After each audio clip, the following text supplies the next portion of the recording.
El mensaje llegó cuando menos lo esperaba, justo en el momento en que mi vida parecía más estable, más segura, más monótona. Nos vemos esta tarde, decía el texto, acompañado de un emoticono que no dejaba espacio para la confusión.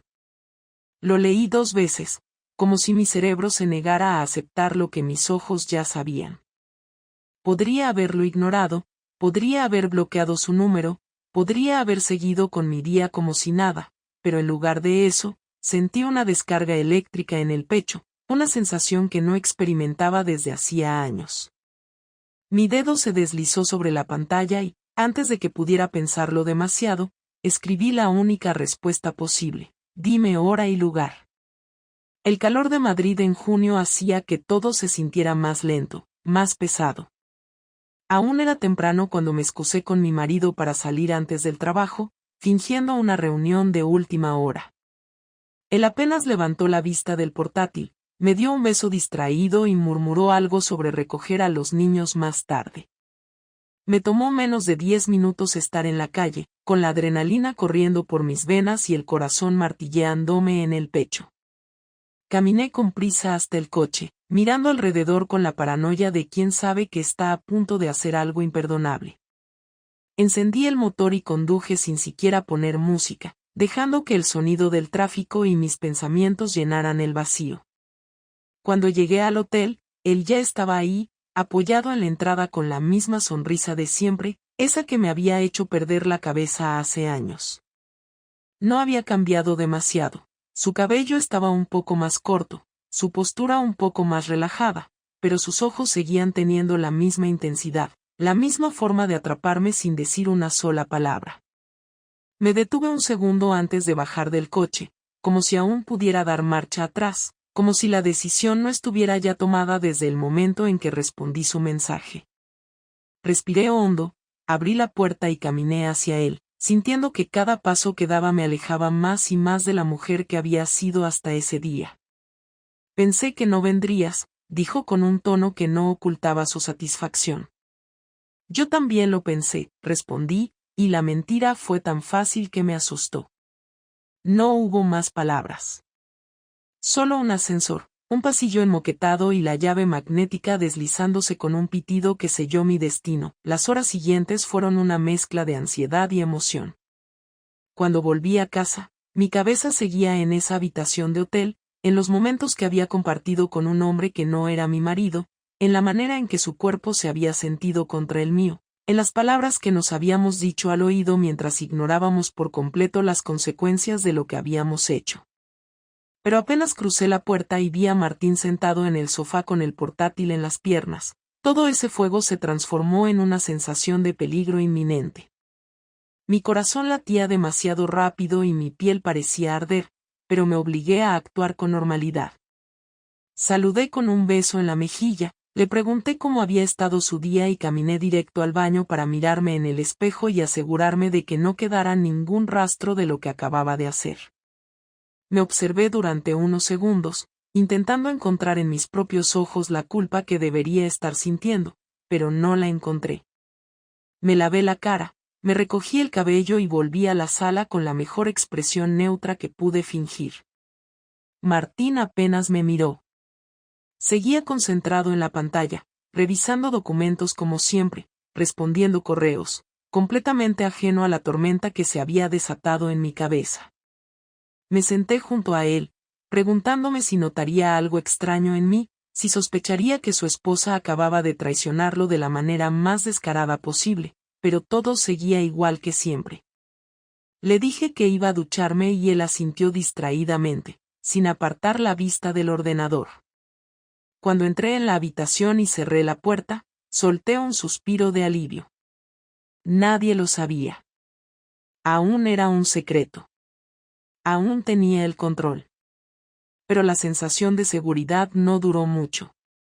2 días después, la primera señal de peligro apareció en la forma de un comentario casual durante la cena. Martín y yo estábamos sentados en la mesa con los niños, hablando de cosas sin importancia, cuando de repente levantó la vista del plato y dijo algo que me hizo sentir un escalofrío recorriéndome la espalda. El martes me llamaste desde un número raro, ¿Era del trabajo? Me quedé inmóvil por un segundo, intentando recordar de qué estaba hablando, hasta que caí en cuenta de que el martes era el día en que había estado en el hotel. Había llamado a Samuel desde la recepción porque no quería que mi número quedara en su registro, algo que en ese momento había parecido una decisión inteligente, pero que ahora se convertía en una trampa. Tragué saliva y forcé una sonrisa antes de responder. Ah, sí, creo que tuve que llamar desde la oficina porque el móvil se quedó sin batería. Martín asintió lentamente, como si no estuviera del todo convencido, pero no dijo nada más. Yo seguí comiendo, esforzándome por aparentar normalidad, pero en mi interior, algo me decía que había cometido un error. Los días pasaron y traté de convencerme de que estaba exagerando, de que Martín no tenía motivos para sospechar, de que todo estaba en mi cabeza. Me mantuve atenta a su comportamiento, buscando señales de duda o desconfianza, pero él seguía siendo el mismo de siempre. A veces pensaba que incluso si sospechaba algo, nunca haría nada al respecto, porque nuestra vida era demasiado cómoda, porque el divorcio sería demasiado complicado, porque los niños estaban en medio de todo. Me aferré a esa idea, me repetí a mí misma que estaba a salvo y que mientras fuera más cuidadosa, nada podría salir mal. Pero luego empezó a hacer preguntas. Pequeñas al principio, apenas notorias, lanzadas como quien no quiere la cosa. ¿Cómo va todo en el trabajo? ¿Sigues con esos proyectos que te tienen tan ocupada? Últimamente sales mucho, ¿no? No era directo, no me acusaba de nada, pero el tono de su voz tenía un matiz diferente, algo que no había estado ahí antes. Yo respondía con la misma calma de siempre, le daba detalles innecesarios para parecer más convincente, incluso le inventaba anécdotas sobre compañeros de oficina para hacer todo más creíble, pero algo en su expresión me decía que no me creía del todo. Entonces llegó el verdadero golpe. Un sábado por la mañana, mientras preparaba café en la cocina, Martín apareció en la puerta con el móvil en la mano y una mirada que me dejó sin respiración. Laura, ¿quién es Samuel? El mundo pareció detenerse por un instante. Mi mente se puso en blanco, mi estómago se encogió y mis manos comenzaron a sudar, pero me obligué a respirar, a actuar con normalidad, a no entrar en pánico. Me giré hacia él con una expresión confundida, como si no entendiera de qué estaba hablando, y le pregunté con la voz más tranquila que pude fingir. Samuel. No sé, ¿de qué hablas? Martín no apartó la mirada. Levantó el móvil y deslizó el dedo por la pantalla antes de mostrarme lo que había encontrado. Mensajes. No muchos, pero suficientes. Algunos eran inofensivos, apenas conversaciones breves, pero uno en particular lo decía todo: no dejo de pensar en ti. Mi boca se secó. No podía permitirme quedarme callada, tenía que decir algo antes de que el silencio se volviera una confesión. Es un compañero del trabajo, mentí de inmediato. No es nada, hablamos de vez en cuando, pero nada raro. ¿Nada raro?, repitió Martín, con una expresión que nunca antes le había visto. Entonces, ¿por qué borraste las conversaciones? No tenía respuesta para eso. Lo miré, intentando descifrar cuánto sabía, cuánto sospechaba, cuánto podía negar sin que pareciera ridículo. Pero la verdad era que ya lo había descubierto. No tenía pruebas definitivas, pero tenía suficiente para saber que algo no estaba bien. El silencio se hizo insoportable. Martín respiró hondo, bajó el móvil y me observó con algo que no era solo enojo, sino decepción. Si no está pasando nada, dame tu móvil. Mi cuerpo entero se tensó. Sabía que si lo entregaba, todo se acabaría en ese instante. Sabía que los mensajes, las llamadas, las fotos, todo seguía ahí. Pero si me negaba, la sospecha se convertiría en certeza. Nos quedamos mirándonos, esperando a ver quién cedería primero. El silencio en la cocina era insoportable. Cada segundo que pasaba sin que yo dijera nada hacía que la tensión creciera aún más. Martín seguía con la mano extendida, esperando a que le diera mi móvil, pero yo no podía hacerlo, no podía permitir que viera lo que había ahí porque no había forma de justificarlo. Mi mente trabajaba a toda velocidad buscando una salida, alguna manera de escapar de esa situación sin quedar expuesta por completo, pero ninguna opción parecía lo suficientemente sólida. No podía entregarle el teléfono, pero tampoco podía negarme sin levantar aún más sospechas, así que solté una risa forzada y fingí molestia, como si su petición fuera una invasión injustificada a mi privacidad. Martín, ¿de verdad? ¿Me estás pidiendo mi móvil como si fuera una delincuente? No hay nada ahí, pero no voy a darte mi teléfono solo porque te ha dado por ponerte paranoico. No apartó la mirada ni bajó la mano, su expresión no cambió en absoluto.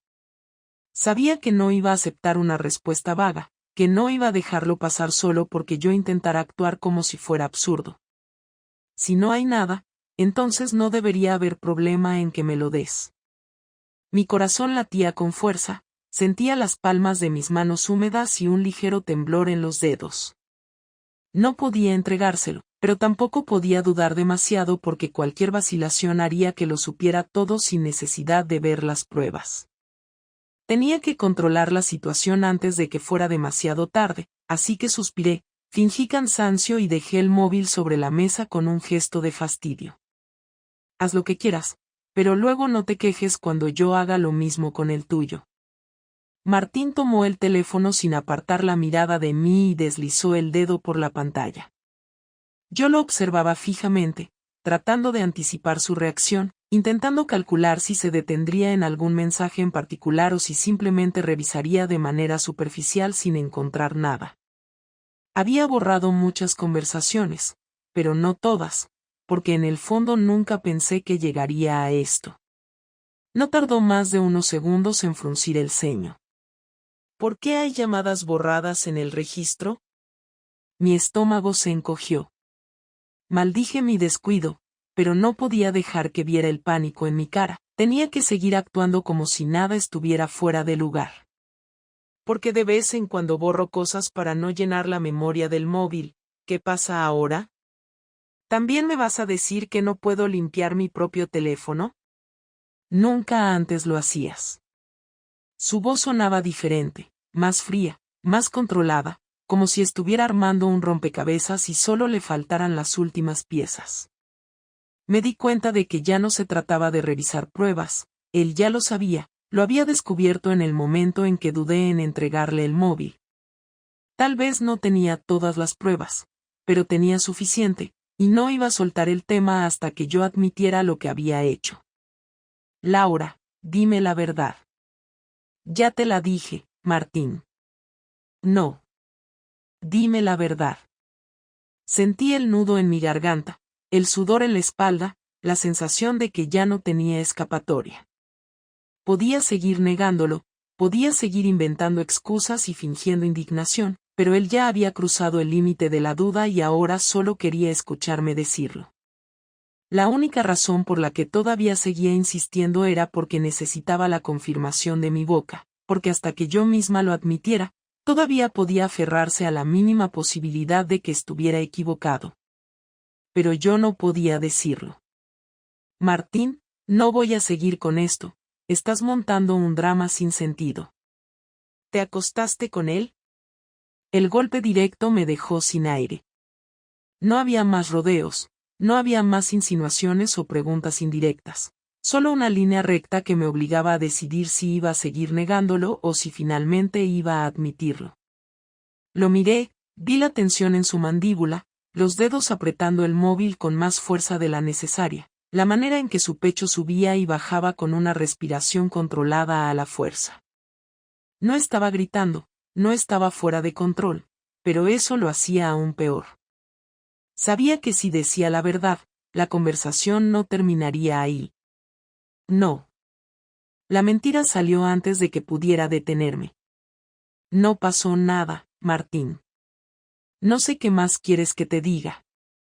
Se quedó en silencio por un momento, como si estuviera evaluando mis palabras, como si buscara algún indicio en mi rostro que le dijera si estaba diciendo la verdad o no, y luego, lentamente, dejó el móvil sobre la mesa y se levantó. Bien. No gritó, no me lanzó más preguntas, no insistió en revisar más cosas. Simplemente se dio la vuelta y salió de la cocina. Lo seguí con la mirada, esperando que se detuviera, que dijera algo más, que hiciera algo más, pero solo se dirigió al pasillo y subió las escaleras sin mirar atrás. Me quedé de pie, sin saber qué hacer, sin saber si debía seguirlo o dejarlo solo. No sabía si había creído en mi mentira o si simplemente había decidido que ya no valía la pena seguir buscando respuestas. Pero lo que sí sabía era que algo había cambiado. Martín ya no confiaba en mí. Y eso era solo el principio. Durante los días siguientes, la tensión en la casa se volvió insoportable. Martín no volvió a mencionar la conversación en la cocina ni insistió en revisar mi móvil otra vez, pero su actitud lo decía todo.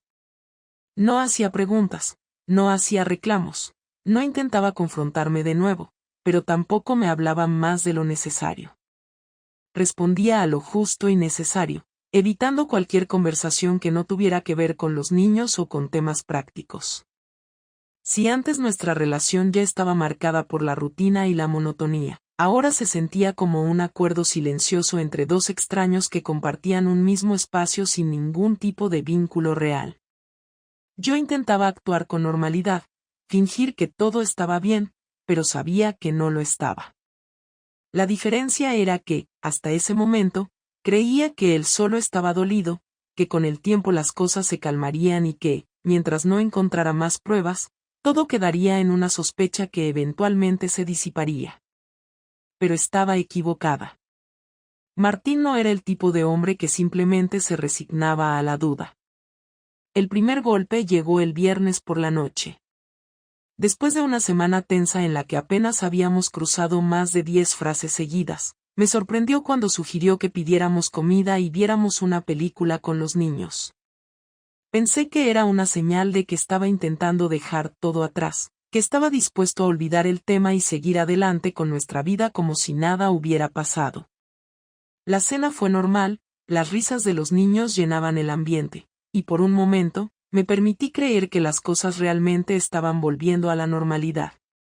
Hasta que mi móvil vibró en la mesa con un mensaje de Samuel. El nombre no apareció en la pantalla porque lo tenía guardado con un contacto diferente, pero Martín no apartó la vista del teléfono ni por un segundo. No dijo nada, no reaccionó de inmediato, solo se limitó a observarme mientras yo tomaba el móvil y fingía que no pasaba nada. No abrió la boca en toda la noche, pero en su mirada había algo diferente, una especie de satisfacción contenida, como si acabara de confirmar exactamente lo que estaba buscando. Al día siguiente, cuando desperté, noté que algo no estaba bien. Martín nunca era de madrugar los fines de semana, pero su lado de la cama estaba vacío. Fui a la cocina y encontré a los niños desayunando, pero él no estaba. Pregunté dónde se había ido y la respuesta de nuestra hija mayor me dejó con una sensación de alarma inmediata. Dijo que iba a ver a unos amigos. No pregunté más, no quise hacerlo, pero la inquietud creció en mi estómago durante toda la mañana. Martín no tenía amigos con los que saliera así, nunca había sido de los que se iban de repente sin avisar o sin dar más detalles. Algo no encajaba, y la sensación solo empeoró cuando, horas después, regresó a casa con una expresión relajada que no veía en él desde antes de nuestra discusión. Se sirvió un café como si nada, se sentó en la sala y comenzó a ver la televisión como si realmente estuviera disfrutando su día, como si la tensión de la última semana hubiera desaparecido por completo. No pude aguantar más. ¿Dónde estabas? Martín giró la cabeza lentamente y me miró con una calma que me puso nerviosa. Quedé con unos amigos, te lo dijeron los niños. ¿Qué amigos? No sabía que ahora teníamos que dar explicaciones de todo. No levantó la voz, no sonó molesto, solo dejó la frase en el aire con esa misma expresión de satisfacción que había mostrado la noche anterior. No insistí más, pero en mi cabeza la idea de que algo estaba mal no se iba. Pasaron los días y Martín siguió con su actitud relajada, pero con un detalle que no podía ignorar. Su móvil ahora siempre estaba boca abajo en la mesa, algo que nunca hacía antes. Recibía llamadas y se iba a contestarlas fuera de la casa, llegaba más tarde del trabajo sin avisar, y cuando le preguntaba por qué, solo respondía con un encogimiento de hombros o con una sonrisa que no tenía ningún tipo de explicación detrás. Lo entendí todo cuando revisé su cuenta bancaria. Nunca antes lo había hecho, nunca había sentido la necesidad de ver en qué gastaba el dinero porque confiaba en él tanto como él había confiado en mí antes de que todo esto pasara, pero la incertidumbre pudo más que mi orgullo. Me conecté al banco desde mi móvil y revisé los últimos movimientos. El primer cargo extraño era de un restaurante en el que no habíamos estado juntos. Luego había una reserva de hotel. Luego flores. Luego otra cena. Me quedé mirando la pantalla sin saber qué pensar. No podía ser una coincidencia, no podía ser algo casual.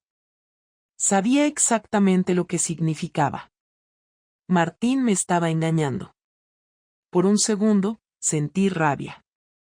Sentí que quería encararlo, que quería gritarle y exigirle respuestas, pero luego vino algo peor, la culpa. Porque yo había empezado esto. Yo había sido la primera en traicionar nuestra relación, en romper la confianza, en abrir la puerta a algo que no debía haber ocurrido. Y ahora, él había decidido pagarme con la misma moneda. Pero no era lo mismo. Yo había tratado de ocultarlo, yo había mentido para mantener la estabilidad de nuestra familia, para que nada cambiara, para que todo siguiera como antes. Martín, en cambio, estaba haciéndolo abiertamente, asegurándose de que yo lo notara, dejando rastros para que supiera exactamente lo que estaba haciendo sin necesidad de decirlo en voz alta. No quería que lo descubriera por accidente, quería que lo supiera.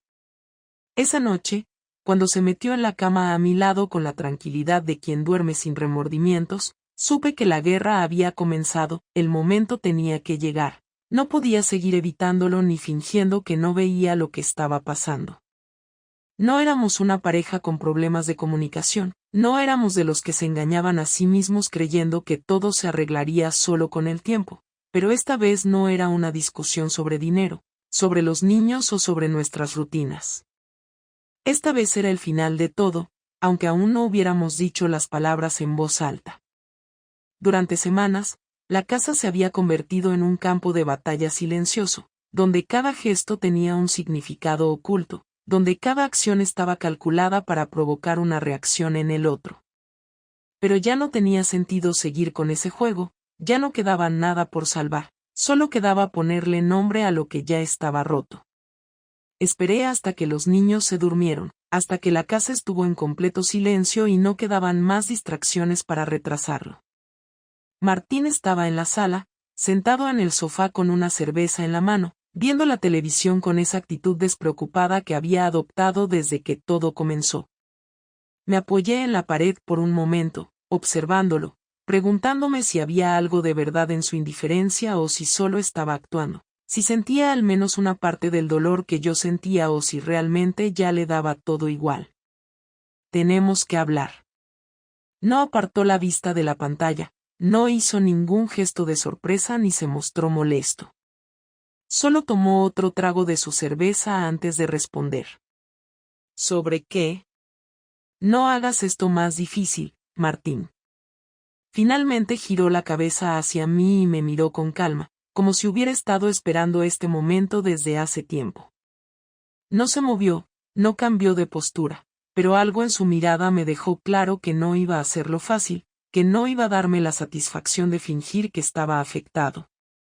Bien, hablemos. Caminé hasta la mesa y me senté frente a él, sintiendo que el aire se volvía más pesado a cada segundo. Había imaginado esta conversación cientos de veces en mi cabeza, había pensado en qué palabras usar, en cómo iba a justificar lo que hice, en cómo iba a exigir explicaciones por lo que él hizo después, pero ahora que estaba ahí, todo parecía innecesario. ¿Por qué lo hiciste? Martín soltó una risa breve y negó con la cabeza, como si realmente le pareciera absurda la pregunta. ¿De verdad me lo estás preguntando? Sí. ¿Quieres que te lo diga con todas las palabras? ¿Quieres que te explique qué se siente cuando la persona con la que has compartido años de tu vida te miente en la cara? Cuando descubres que te traiciona pero tiene la desfachatez de seguir actuando como si no pasara nada? No te traicioné por querer hacerte daño. Pero lo hiciste. Me quedé en silencio, porque no había forma de negar eso. Intenté olvidarlo, intenté hacerme creer que tal vez estaba equivocado, que no podía estar seguro del todo, pero cada cosa que hacías lo confirmaba más y más. Tu actitud, tus excusas, la manera en la que evitabas algunas conversaciones, el hecho de que nunca fuiste capaz de mirarme a los ojos y decirme la verdad. Tenía miedo. No tenías miedo, Laura. Si hubieras tenido miedo, no lo habrías hecho. No fue un error, no fue un accidente, fue una decisión. Igual que la que tomé yo después. Sentí un nudo en la garganta, pero no dejé que se notara. ¿Querías vengarte?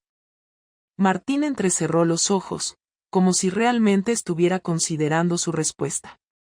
No. No fue venganza, no fue un intento de hacerte sentir lo mismo. Fue simplemente darme cuenta de que ya no importaba. Su respuesta fue un golpe peor de lo que había esperado. Si hubiera sido solo venganza, si hubiera sido un acto impulsivo de rabia, habría algo que salvar, porque la rabia es pasajera, la rabia se disipa con el tiempo. Pero si lo hizo porque ya no le importaba, entonces todo estaba perdido. ¿Entonces qué hacemos ahora? Martín apoyó la cabeza en el respaldo del sofá y suspiró. Eso depende de ti. ¿De mí? Sí.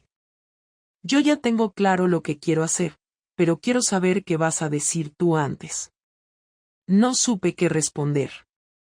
En algún momento había creído que podríamos arreglarlo, que si hablábamos con sinceridad encontraríamos una forma de seguir adelante, de reconstruir lo que se había roto, pero ahora me daba cuenta de que solo era una fantasía. Martín ya había tomado su decisión, lo veía en su cara, en la forma en que hablaba, en la tranquilidad con la que me estaba dejando claro que para él todo estaba terminado. Yo tampoco quiero seguir así. No fue fácil decirlo, pero al mismo tiempo, en cuanto las palabras salieron de mi boca, sentí un alivio extraño, como si el peso de los últimos meses se disipara un poco. Martín asintió, sin mostrar ninguna emoción. Entonces hay que hacerlo rápido. No quiero que esto se convierta en una guerra, no quiero que los niños se conviertan en el centro de una pelea absurda. Yo tampoco. Mañana hablaré con un abogado. Está bien. No hubo gritos, no hubo insultos, no hubo más reproches. Solo un acuerdo silencioso entre dos personas que ya no tenían nada más que decirse. Me levanté de la mesa y caminé hasta la puerta de la sala, pero antes de salir, me detuve por un segundo y lo miré por última vez. ¿Alguna vez quisiste arreglarlo? Martín sostuvo mi mirada durante varios segundos antes de responder. Antes sí. Ahora no. No dije nada más. Subí las escaleras, entré a la habitación y cerré la puerta con suavidad, sabiendo que, después de esa noche, ya nada volvería a ser igual. El proceso fue más rápido de lo que esperaba.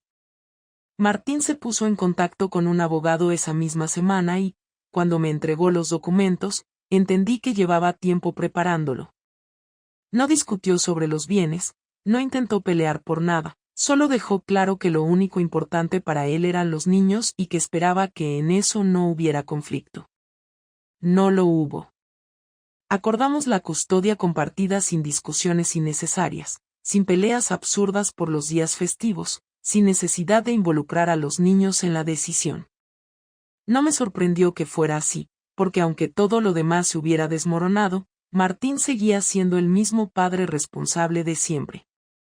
No tenía intenciones de usar a los niños como arma contra mí, ni de manipular la situación para hacerme daño. El único momento de tensión llegó cuando tuvimos que decidir qué hacer con la casa. No por una cuestión económica, sino porque ninguno de los dos quería seguir viviendo en un lugar lleno de recuerdos que ya no significaban nada. Al final, Martín decidió quedarse y yo busqué un apartamento cerca, lo suficientemente cercano para que los niños no sintieran un cambio brusco en sus vidas. No sé si lo hizo porque realmente quería la casa o porque, al igual que yo, solo quería terminar con todo lo más rápido posible. El día que me fui, no hubo despedidas dramáticas. Martín no se quedó para verme empacar mis cosas, ni hizo preguntas sobre lo que me llevaría conmigo. Se despidió de los niños con normalidad y salió de la casa antes de que el camión de la mudanza llegara. No sé a dónde fue, ni me interesó preguntarlo.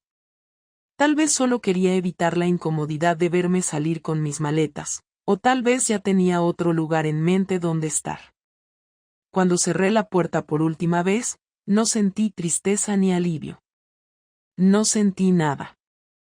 Solo me subí al coche y conduje hasta mi nuevo hogar, sin mirar atrás, sin permitirme pensar demasiado en lo que acababa de pasar. Los primeros días fueron extraños. No porque extrañara a Martín, sino porque después de tantos años de rutina, la sensación de estar sola me resultaba ajena. Me despertaba temprano por inercia, esperaba escuchar el sonido de los niños corriendo por la casa, o el ruido del café preparándose en la cocina, pero todo era silencio.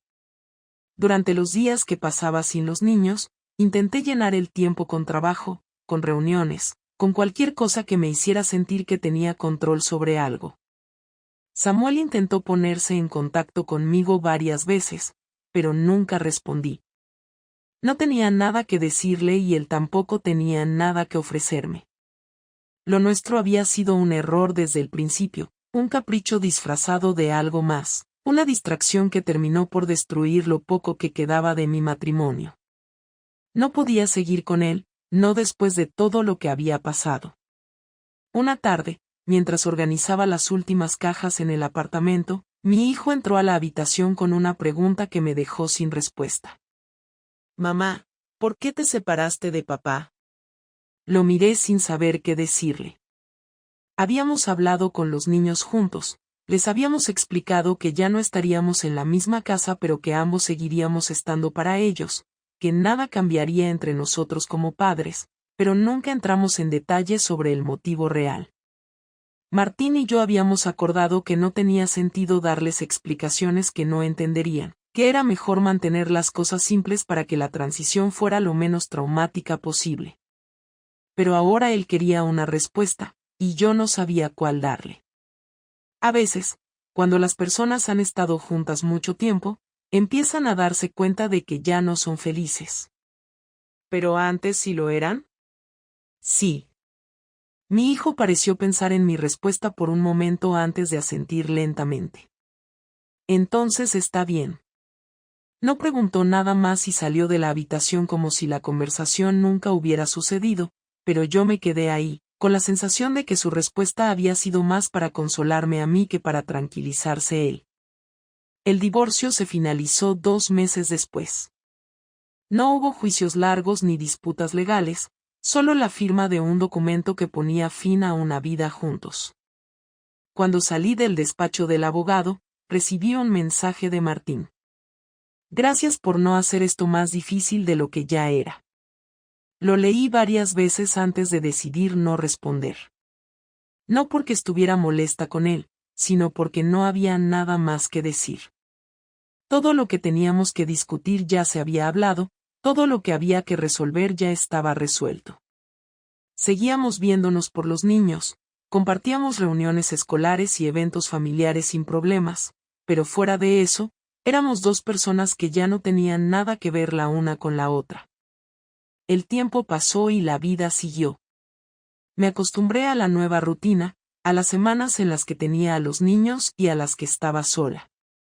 Me acostumbré a la independencia, a tomar decisiones sin consultarlas con nadie, a no tener que justificar mis horarios ni mis salidas. Descubrí que la soledad no era tan terrible como había pensado, que podía aprender a disfrutarla en lugar de temerla. Un año después, Martín empezó a salir con alguien. No me lo dijo directamente, pero los niños lo mencionaron en una conversación casual. Papá tiene una amiga, dijeron, con la naturalidad de quienes no ven nada raro en ello. No sentí celos ni enojo, solo una extraña sensación de distancia, como si estuviera escuchando hablar de la vida de un desconocido. Yo también conocí a alguien. No fue algo planeado ni algo que buscara, pero sucedió. Me tomó tiempo permitirme abrir otra vez la puerta a una relación, pero cuando lo hice, me di cuenta de que no estaba repitiendo los mismos errores. Esta vez no buscaba una escapatoria, no buscaba llenar un vacío, solo quería algo que realmente valiera la pena. Mirando hacia atrás, no me arrepiento de haberme separado de Martín. Me arrepiento de muchas cosas, de las mentiras, de la manera en que manejé la situación, de haber destruido la confianza de alguien que una vez confió en mí sin dudar. Pero no me arrepiento de que nuestro matrimonio haya terminado, porque a veces lo mejor que puedes hacer por alguien es dejarlo ir antes de que el daño sea irreparable. La última vez que hablé con Martín sobre nosotros fue en el cumpleaños de nuestro hijo. Nos quedamos un momento a solas después de la fiesta, y antes de despedirse, me miró por un instante como si quisiera decir algo más. ¿Eres feliz? No respondí de inmediato. Pensé en todo lo que había pasado, en cómo había cambiado mi vida, en todo lo que habíamos perdido y en todo lo que habíamos ganado al separarnos. Sí, lo soy. Él asintió, sonrió levemente y se fue sin decir nada más. Y supe que, por primera vez en mucho tiempo, él también lo era.